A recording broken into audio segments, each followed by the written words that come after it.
Brilliant. Okay, so thank you very much for the introduction.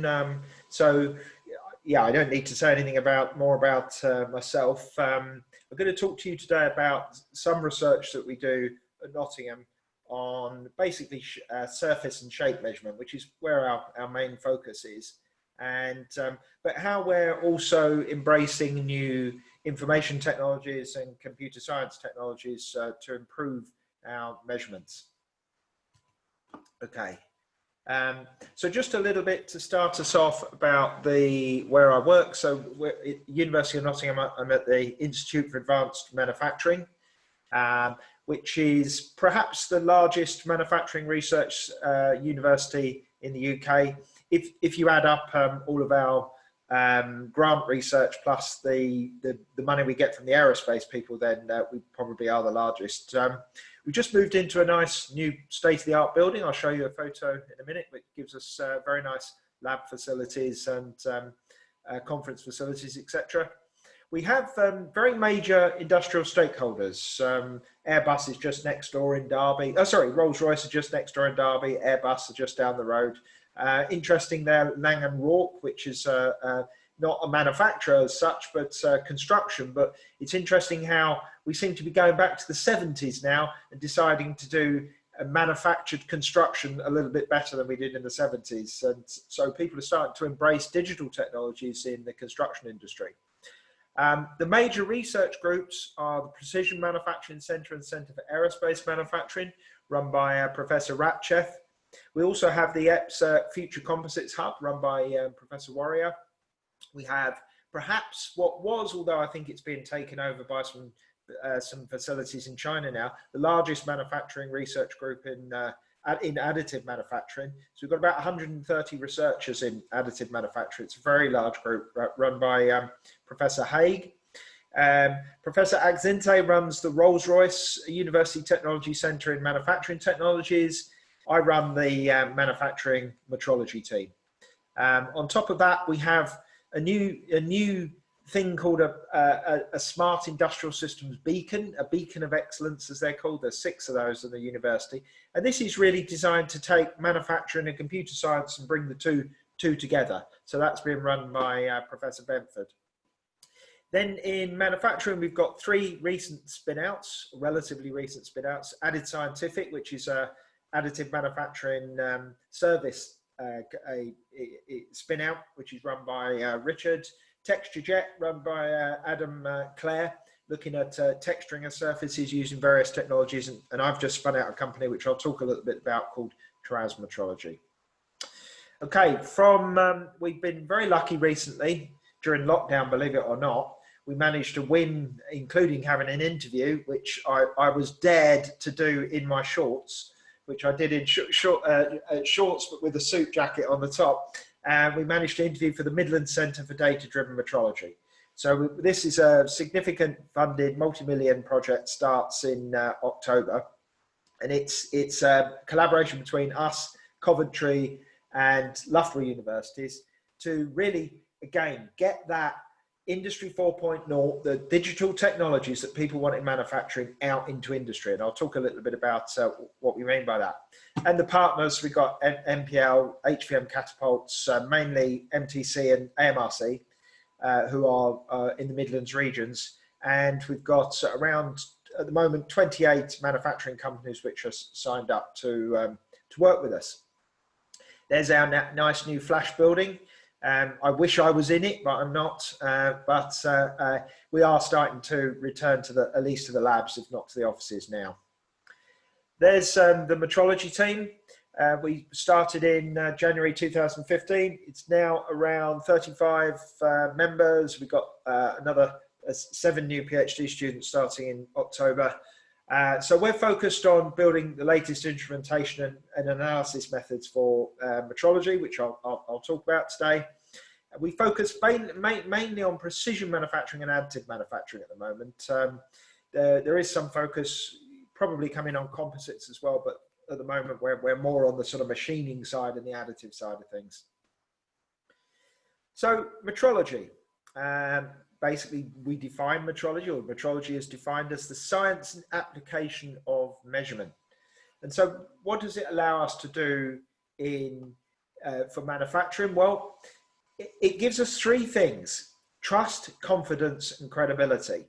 And if we look at the things on the circular track there, all of those things can be improved or increased with added metrology. And often you hear people talking about metrology as an overhead.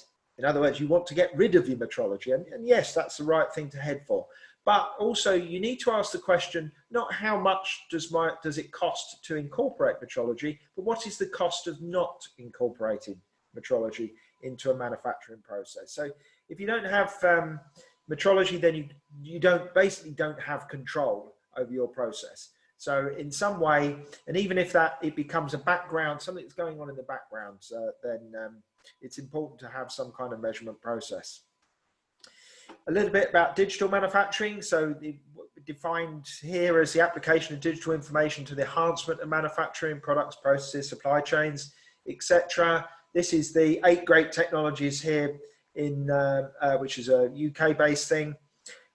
It's all of the major government challenges are supporting digital manufacturing. So it really is getting a large thrust at the moment. It will get more funding in the future. So we are starting to embrace that in the UK. And one of the benefits of allowing digital manufacturing, and many people talk about additive manufacturing in this sense, but it's really digital, is that it allows bespoke products to be produced in more efficient, sustainable, agile, and cost-effective ways.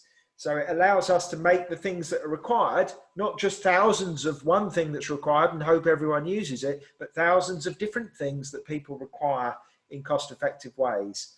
And there's lots of statistics, it's going to be good for jobs and money and things like that.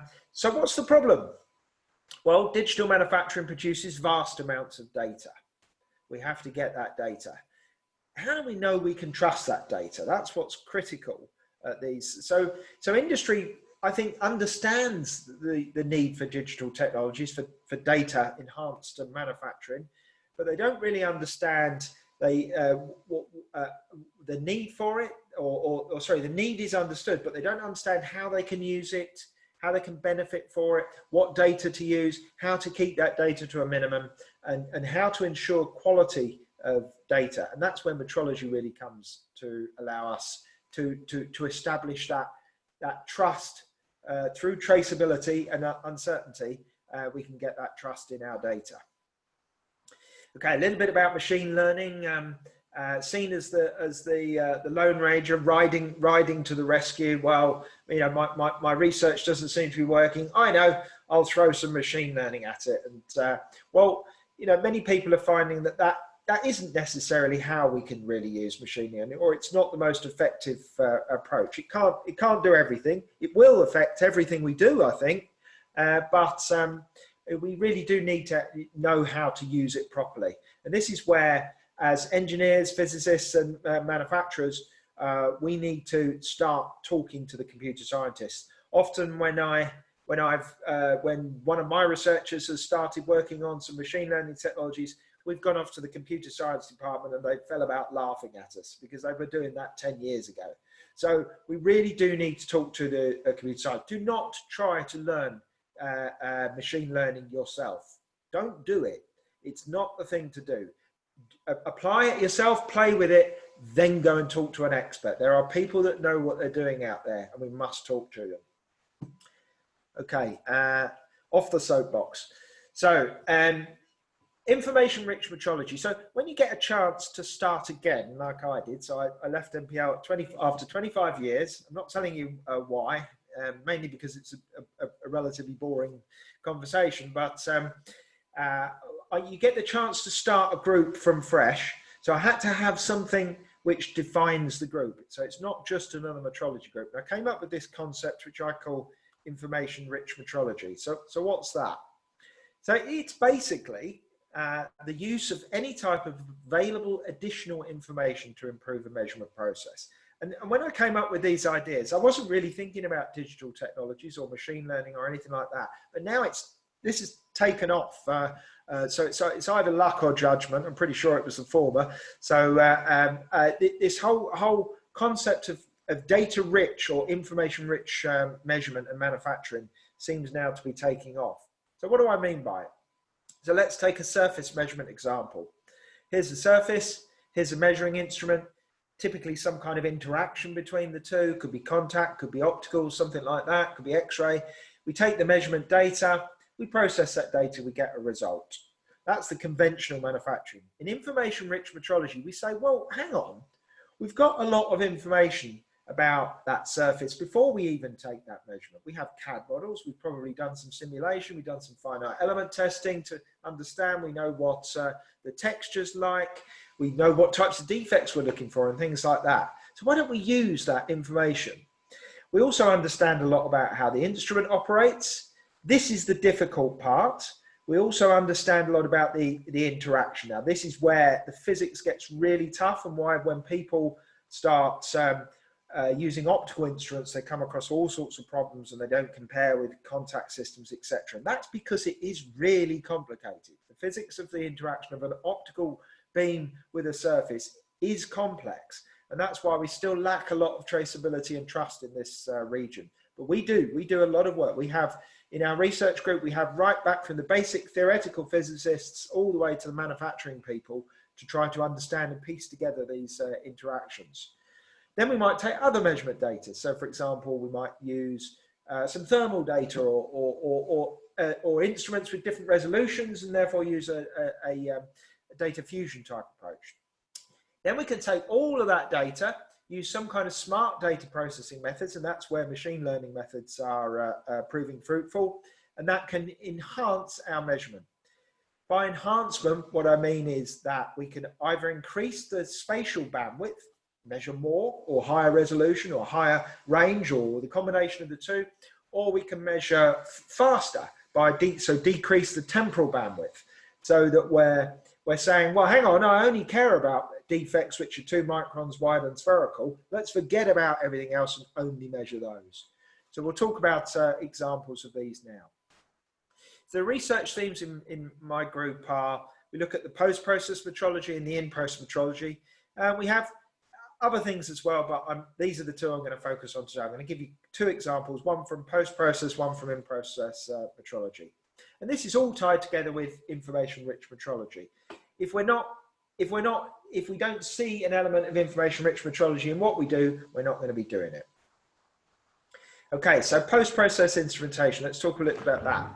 So the form of modern products, so especially as with additive manufacturing, so with the form of modern products, it's become far more complex. We have complex, very high freeform structures, very high tolerances, the high slope angles, and that's what typically kills many of the optical instruments, and a range of materials and textures. On top of that, along came additive manufacturing, and everything got a lot more complex. And there's nothing different, there's nothing strange about an additive component. It's just another component, but all of a sudden, the level of complexity of the products that can be produced, or the topographies and the geometries that can be produced has gone up exponentially.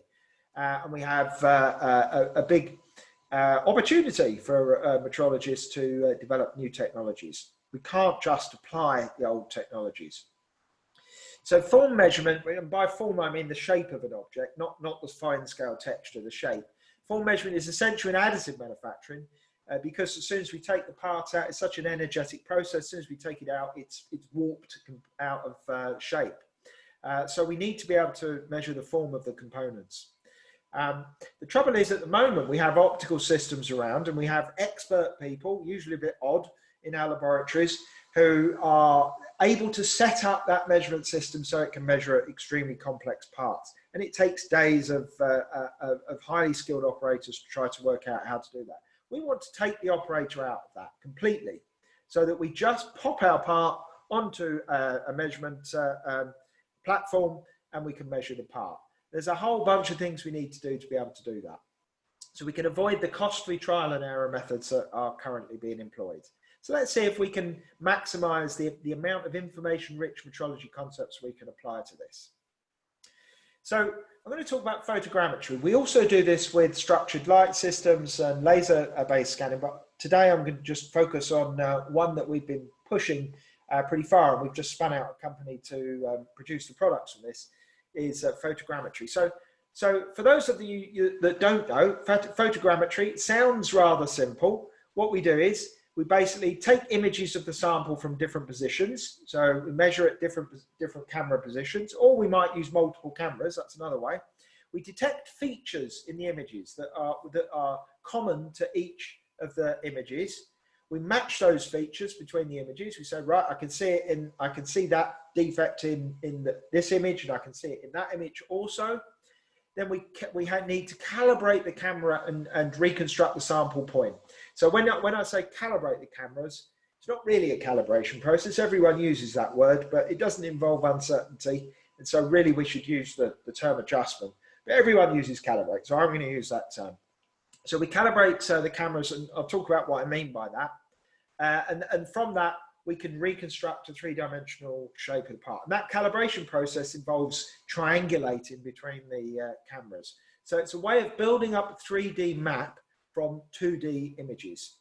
Sounds trivial, extremely difficult to do in practice. It's easy to do with the cameras, but the amount of software effort that's required to do this, especially if you want high accuracy, is phenomenal. I thought, well, let's try photogrammetry. When we first started 3 years down the line, where we were still struggling to get accurate measurements with photogrammetry, but we can now do it. Okay, so here's the current measurement pipeline that you would see. So you have the measurement process itself. You've got to set it up. You've got to work out your measurement path. You've got to fix your part on. Then you've got to do the data processing. You've got to the reconstruction settings. How do you clean and filter the data, etc. Registration and alignment, part recognition. Where do we put the part? Then we need to know if we've got decent measurement quality, evaluate results, get uncertainty and things like that. So there is a lot of things that you need to do which are extremely manual, and the chances are you're going to have to go back and do some repeats as well. So photogrammetry is a very labor intensive job at the moment. And it can take days to take a decent measurement. So let's try to automate that entire process. So here's part of the problem. So in a multi-view 3D measurement system, so photogrammetry, we reconstruct the 3D surfaces from the triangulation features. So there you can see in the picture what we're trying to do. The reconstruction algorithms scale exponentially with the number of input images. So it's a significant problem. You can't just say, well, let's throw 1,000 cameras at it, throw 1,000 cheap cameras. The algorithms all of a sudden, and it doesn't take long, the tipping point is typically around 4 or 5 cameras or something like that, when the algorithms are taking significantly longer than the measurement time. So we're into using supercomputers to do the calculations, etc. But the reconstruction quality also increases. So you do get better measurements with more cameras. So there's a minimization or an optimization problem. We want a minimum number of images which will provide our high quality reconstruction. So here's what we need to do. Develop an automated view planning procedure which maximizes the surface coverage, encourages image overlap, so we've not got holes in the data, optimizes for inter-camera angle, that makes life easier, and maintains high reconstruction accuracy. So that's the aim of the process, and minimize the camera number, of course, to minimize the computational expense and the cost of the hardware. Although, to be honest, the cost of cameras is nothing compared to the amount of time you save in using less cameras. Here's the very simple system. That's a stereo system set up in the lab there. A very simple system. So you can see the hardware is just not the issue.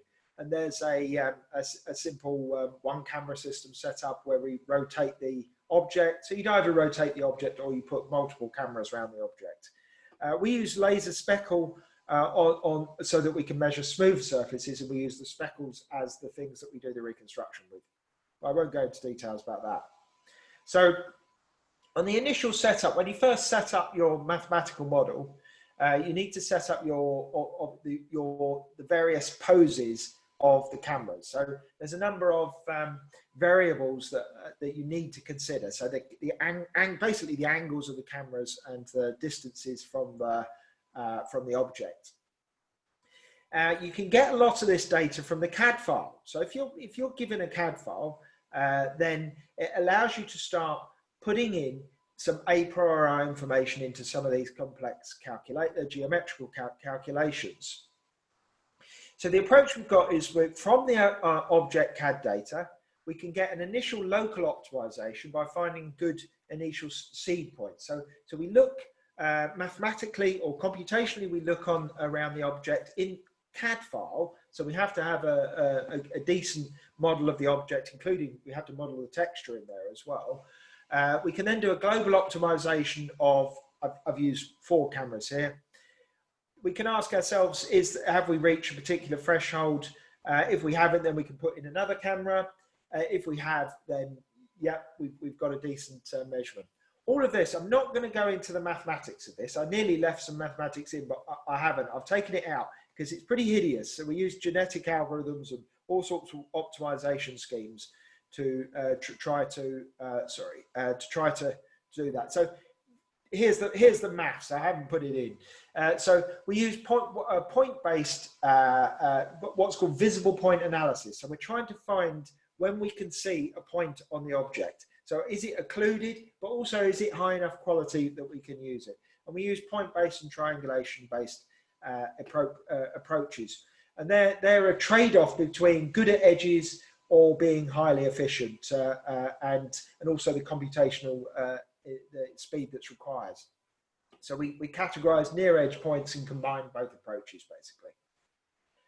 And that gives us then a number of points around the object, which we can then assess and see if we need to add another camera into the optimization scheme. Here's some test results. So I'm not going to give you the mathematics behind what we actually do. Test results where you're looking at the total number of camera positions against a standard deviation from a nominal, and from what the ground truth value, if you like, which we get by taking a CMM measurement of the object. And you can see that typically the method had clear advantages when you've got a low number of cameras, but as you increase the number of cameras, the disadvantage change because you've got enough points on the object anyway. But we do see significant improvements between what you might get if you did the manual method and what we get from our calculation. So there, I think you can see, there's clear advantages of using all the data you've got, the CAD data and information, the mathematical model of the measurement process to optimize the measurement scheme. It's almost predictable, but I've just had an Amazon delivery. It always happens. So then we also need to estimate the pose information. So we need to understand where the cameras are with respect to the object. And we do this using what's called an inverse rendering technique and a machine learning process. Again, we learn from the CAD data and then we say, well, where must that camera be to give that image? So we borrowed this from the gaming industry actually. So we basically set up a convolutional neural network, again, not going into the details, to allow us to learn where that camera must be to give that image for that object. So we can calculate the pose information. This gives us coarse pose, by the way. You can't do fine pose with this. Fine pose can only be done by chucking computational resources at it. That's what's called a bundle adjustment is one approach. There are others. But that's where you really do have to do a lot of computations. But again, having all that good prior information allows you to reduce the number of computations you need to do. We also do quality performance checks. So we've developed a number of statistical and more deterministic approaches to looking at quality performance. So we can say, once we've taken the measurement, have we taken a good enough measurement? That allows us to plan for optimized measurement process, compare multiple measurement solutions, and is a starting point for intelligent measurement solutions. So we just published some work on that. Then there's the uncertainty issue. No one on this planet knows how to calculate uncertainty with point clouds at the moment. We're getting there, but we don't know yet. Now, I recently gave a keynote talk at the Usman conference this year, and to save having to talk about it much here, You can go onto the YouTube channel if you want and have a look at that. But what we are doing is doing statistical modeling of point cloud uncertainty. So we, again, without going into too much mathematics, we use the theory of random fields to do repeat measurements. We then fit to that data. So this is, again, it's a machine learning type process because we use the a priori in a Bayesian type approach to improve the measurement uncertainty estimation that we get to give us the random part of the uncertainty. What's not clear for us at the moment is how we can get bias into that. So, and bias is, is going to be there. In fact, you've always got bias due to noise. So how can we incorporate bias into that? We've got a student starting in October to look at that. At the moment, the only way we can do that is by having some ground truth measurement with something like a CMM. But we really don't want to be doing that very much with complex objects you get with additive manufacturing. It's very little point in saying, well, you've got to measure it with a CMM and then we can measure it with the optical methods. So it's not the way to go. Okay, I'm going to move on past this. So we're combining all of these things together that we typically do manually. We're automating all of those parts. So ultimately what you end up with, hopefully, is something where you pop your object down, you have the CAD information, you've already established the mathematical model of how the instrument operates, so the physics model, and therefore you can hit go, hopefully go and get a coffee, come back, and it's done your measurement, it's given you the quality, it's told you where you need to do repeats and things like that. Okay, I'm going to talk briefly now. The second example is in-process metrology. And here's some of the problems with in-process metrology. The need for speed. Now this is often underestimated. So if we're going to try and measure whilst we're manufacturing, typically we say, well, I know, I'll take my instrument from the lab and I'll pop it on the machine and see where I get. Well, typically what you find is that you need orders of magnitude, if not 4 or 5 orders of magnitude speed increases, if you're going to try and keep up with the manufacturing process. So these are significant speed increases. And if you think about all that data, imagine you tried that photogrammetry stuff I was just talking to you about, trying to do that fast, then you're typically having to go down from minutes to hours of measurement time to milliseconds or microseconds or something like that. If we're going to try and control additive processes, even each layer needs to be measured in much less than a second. So you really haven't got much time. And of course, as soon as we start speeding things up, we get data overload. We're producing gigabytes per layer or per machined surface or whatever. And this becomes a significant problem very fast. This hits you on the head unexpectedly when you start doing fast measurements. And then we need to start thinking about control strategies. To a certain extent, that's not something we do in my group, but we feed the control people with the information now. But no one is controlling additive processes at the moment. It's all done by making lots of parts and tweaking the process. No one's got active control in their processes yet. So I'm going to talk about this thing I call the hard problem in additive manufacturing. And what is that? Well, we all know about defects. I see probably a paper produced a day on different types of defects and different ways of measuring defects in additive manufacturing. So we know there's lots of defects. We know there's porosity. We know there's the world tracks, etc. We've got a whole bunch of in-process measurement technologies. I'll talk about one in a minute. We've got a whole bunch of post-process technologies, so we can look at the surfaces, although typically there's an issue, because if you're going to try and control in-process, you don't want to be looking at the surface you produce after, because it's totally different to what's produced in surface. Typically, there's always a finishing run. And we can do lots of functional testing. We can try to find, using X-ray CT, we can find the defects after the manufacturing process, etc., etc. But we can rarely link what's going on at a surface, and I'm mainly talking about surfaces here. I'm putting my money on being able to do this by measuring what's on the surface. Can you find that ultimately is still there afterwards and causes the aircraft to fall out of the sky. So yes, I can find defects, but are they relevant? Are they the defects that I'm trying to find? So this is what I call the hard problem. It's an extremely difficult inverse problem. So this is just one of the approaches that we're looking at for putting metrology into the systems, and we're talking to a couple of the big manufacturers at the moment. I can't name any names. Oops.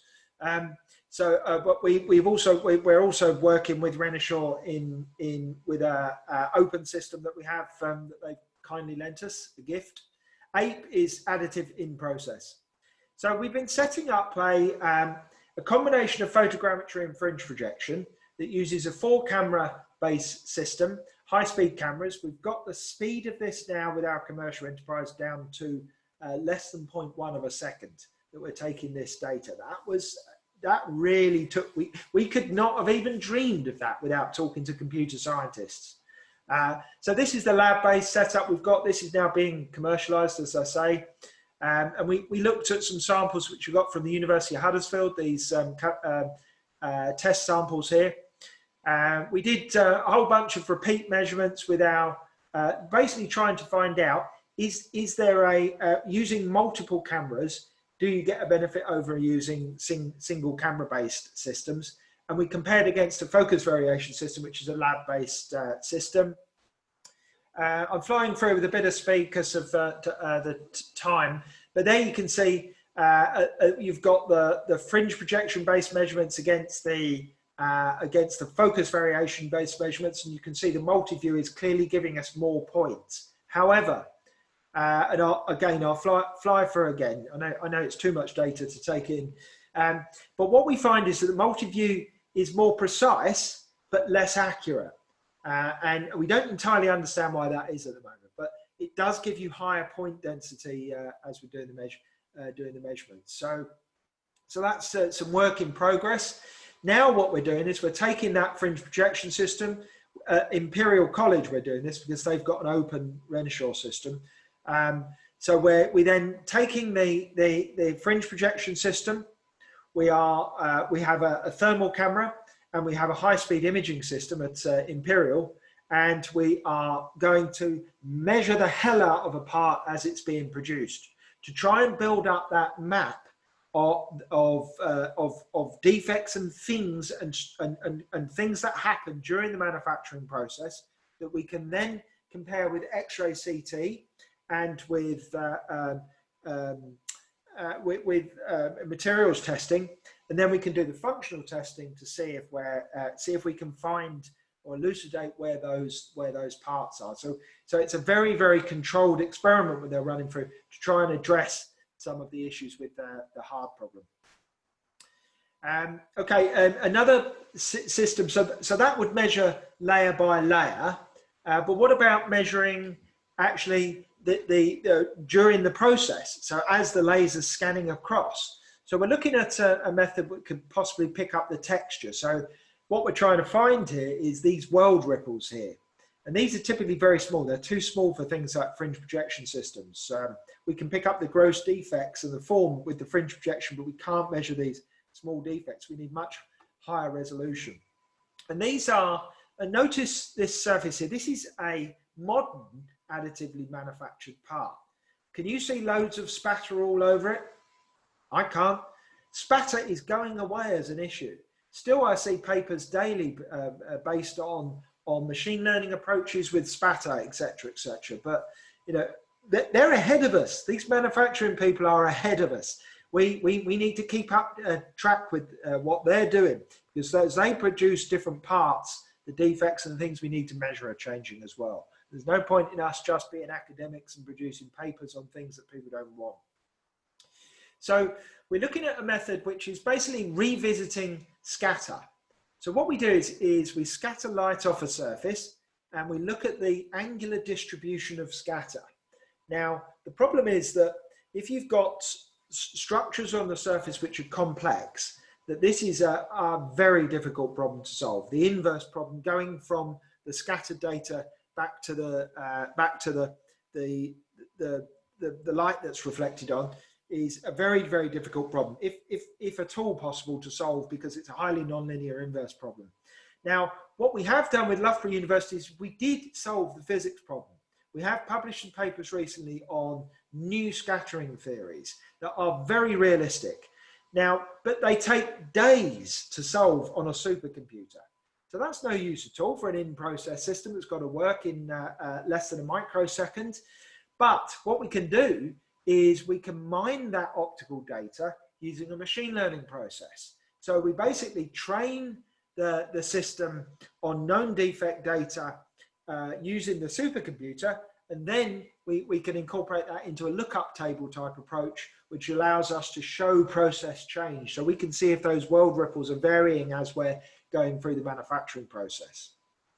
And we use convolutional neural network type approaches to solve that, first of all, the classification problem, but also a regression problem as well. So we can actually start looking at what texture is being produced from that data, although classification is probably enough to allow us to do control. Okay, there's a lab-based system setup. It's just very simple setup. That's the beauty of this, is that all of the difficulty was solving that physics problem, and then in machine learning, not in the setup. The setup is a laser-based system off the sample, and then we just have a camera-based detection system, which allows us to detect the angular distribution of scatter. And there's an early system we set up on a diamond turning machine in Hong Kong Polytechnic with Professor Chung's group, and we were able to measure the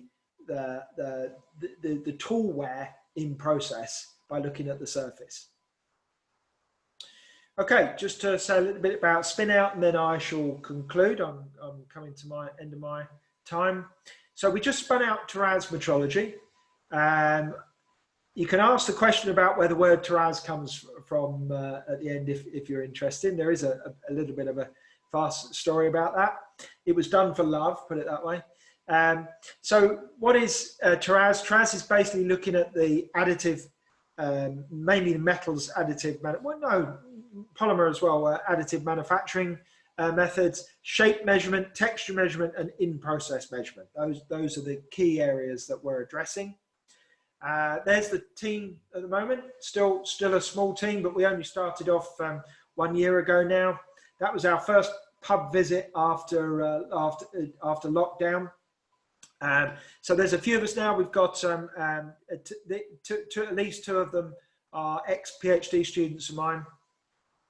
The current technologies are photogrammetry, combination of photogrammetry with fringe projection systems for shape measurement, and we're also looking at the in-process. I really don't have better pictures to show you. The only better pictures I've got for this one I can't show you because the manufacturer's not happy. So, but maybe you can guess. So and the first systems we're starting to produce now. So we've just got our first orders. Okay, summary. So measurements can be significantly enriched and enhanced by taking advantage of all of the a priori information that's available in manufacturing, and we do have a lot. So information-rich metrology combines the metrology with the principles that we have in artificial intelligence with two aims: to increase the dynamic range, to measure more, but perhaps more importantly, to decrease the measurement time, the temporal range. So we only focus on what we really have to measure. We still need a lot of research. We need better sensors, how to integrate the sensors, combine the sensors, how to analyze the data, the optimization and AI machine learning that's required. And there's still a lot of work in uncertainty evaluation that needs to be done. And here's a really key point. I'll emphasize it again. You must work with the computer scientists. Don't sit in your silos and try and be machine learning experts. Okay, thank you very much. I'm happy to answer questions. Great. Well, thank you very much for that. It's a whistle-stop tour, but so much to chew into there. So could I remind everyone, could you please send your questions to the text chat, and we'll field those. So we have one that's come in already from Johannes from Volume Graphics. So the iPhone's True Depth camera combines high-res camera images with low-res depth maps coming from a different sensor. Yeah. In photogrammetry, aren't there efforts to robustify or simplify the reconstruction process by using such additional depth data to supplement each photo? Yeah, so it's a good point. We do in some cases use different depth estimation methods. So we use depth from focus, we use focus variation also, and other approaches. So we do incorporate other technologies into the photogrammetry process, but at the moment, certainly the commercial offering is just focusing on photogrammetry, mainly to keep it simple, as we need to push those other technologies through the pipeline. The difficult thing, and you know, I can do photogrammetry with my phone. Yes, I can do fringe projection with my PlayStation, etc. And think, but try to do it accurately.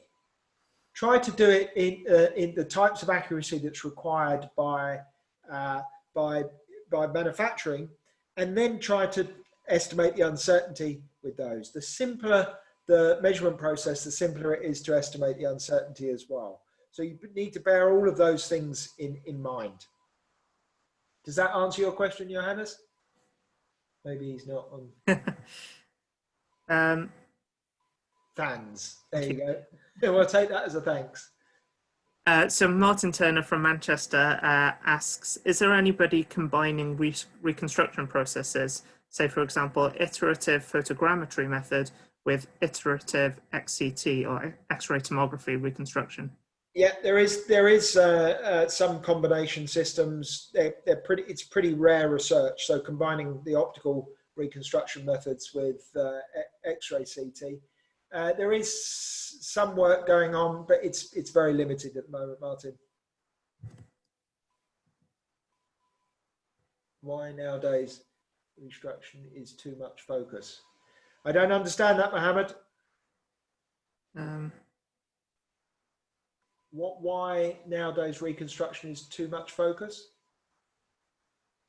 Maybe you can expand that a bit more, Khan. So Martin's reduced the fans to a T.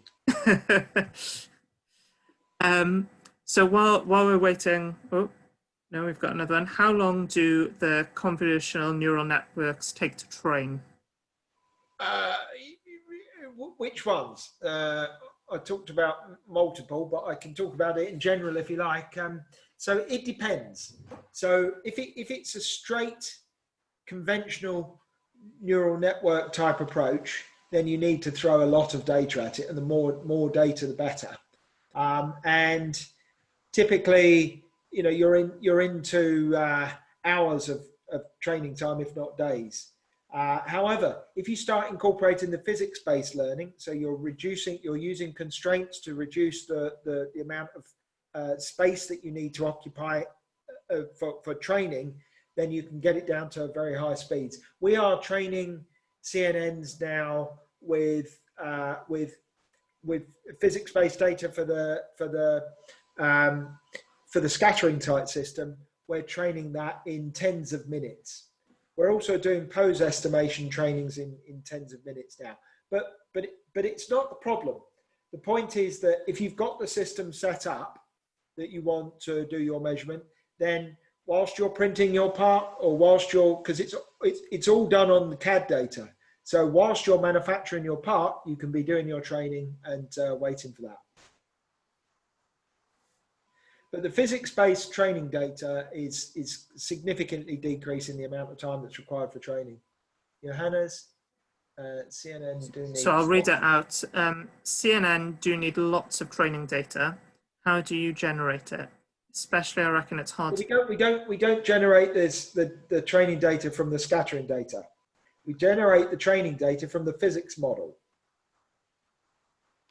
So we use physics models, or in the case of the pose estimation, we use the CAD information and a model of the surface to produce synthetic. So we are typically always using synthetic data and I know there's problems there, using synthetic modeled simulated data to train a real network. And of course, then you get, I forget what the computer scientists call that problem, but you get the drift type problem where it doesn't represent reality. But of course, we have to take that into account. Yeah, there's kind of a chicken and egg situation there, isn't there? Because if you're to use real data for particularly in R&D, you use that, you spend a lot of time creating the data, Yeah. you then make a decision to improve your process because of the research you've done, and suddenly most of that data that you have collected is no longer valid, and you have to collect a whole lot more of data just in order to make the next decision. So yeah, sure. This physics-based approach is the way forward, but you do have the limitation that your data is only as good as your simulation. You have to have very good simulation. So we had to go back to the physics problem and look at that. But that's actually my background. I'm a physicist by trade, so I was quite happy to do that. It took a lot longer than we thought, but we use it also for parts of our research into uncertainty analysis for texture measuring systems. So it's highly relevant for us to do that. So how have you found matching up?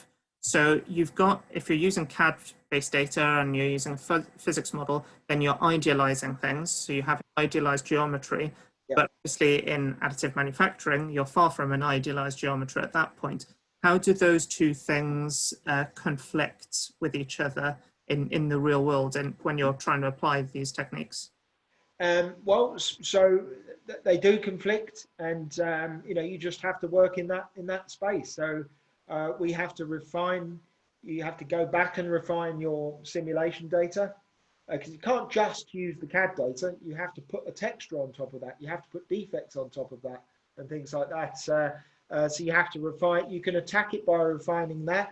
You can attack it by incorporating more physics in, or more constraints into your learning process, and you can attack it by increasing the number of layers or the complexity of the learning process. So, it's a woolly answer, but you just have to get better at it.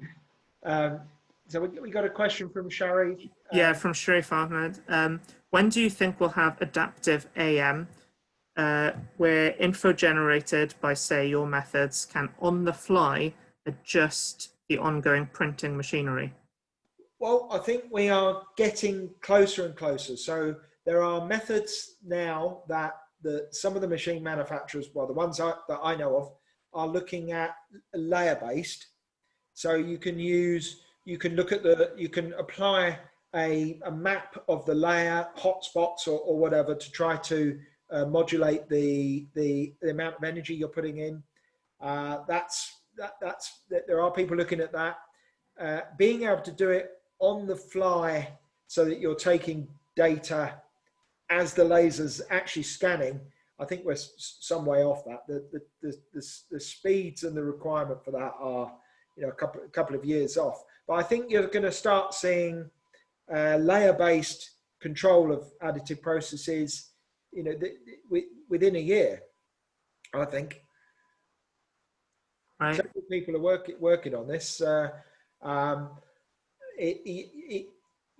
There is another issue, and that is that if you talk to the aerospace people, they might not be entirely happy with that, because if you're using a control process, especially that's based on a non-deterministic model, so a machine learning type of model, then you might have problems because you don't know how the part's been produced. But we do that in conventional machining, and they've got used to that. So yeah. So those are I'm afraid they're guesses, but I think we are relatively close now. I keep on top of the research that's going on. Maybe Martin might have something to say about this. Oh, I'm sure Martin can chime in later. So we have one more question. I think this can be the last one. So again from Johannes, did the neural networks trained with synthetic scattering data infer okay-ish on real physical data? How did you check? So did the neural networks trained with synthetically scattered data? Yeah, so we think our scattered data, our scattering model is a total solution. It's a total solution to Maxwell's equations. So it is a very realistic model. It's very complex, but very realistic model. So you give me a geometry, I can tell you how the light will scatter from that geometry. Now, there are issues, of course, in that if you've got some kind of translucency or you know, the issues with things like that, then you can't predict it. But at the moment, our scattering model, almost everything we try with the scattering system is better than we expect. So whether we're being lucky or where, you know, we're seeing so much averaging that that things are being washed out, but at the moment we are not having any problems with using the synthetic data with the scattering model. I mean, to a certain extent, people have been doing this in the scatterometry world for lithography systems for decades now. They just don't call it machine learning. Great. Okay. Well, thank you once again for joining us and for your time in preparing that. It was very interesting. No problem. Great questions. I'm sure that that you'd be welcome. You'd be open to people sending questions to you, maybe in chat or over email or something, if they'd follow up afterwards. Yep. Okay. Thank you very much. Great. Thank you. Thanks once again.